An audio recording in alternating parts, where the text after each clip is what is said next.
ಲೈಫಲ್ಲಿ ಸ್ವಾಭಿಮಾನ ಅಭಿಮಾನ ಎಷ್ಟು ಮುಖ್ಯನೋ ಈ ಅಹಂಕಾರ ಅನ್ನೋದು ಅಷ್ಟೇ ಅಪಾಯಕಾರಿ.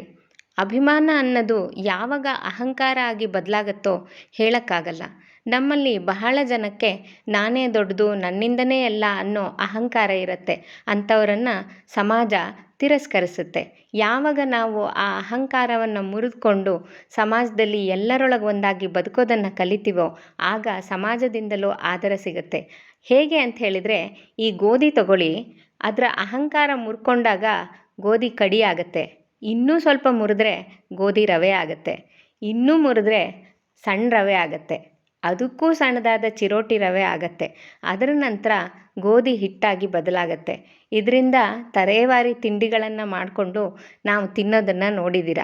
ಹೀಗೆ ನಾವು ನಮ್ಮ ಈಗೋ ಬ್ರೇಕ್ ಮಾಡಿಕೊಂಡು ಸಮಾಜದ ಜೊತೆಗೆ ಒಂದಾಗಿ ಬೆರೆತ್ಕೊಳ್ದೇ ಇದ್ದರೆ ನಾವೇ ಸಪ್ರೇಟಾಗಿ ಹೋಗ್ತೀವಿ.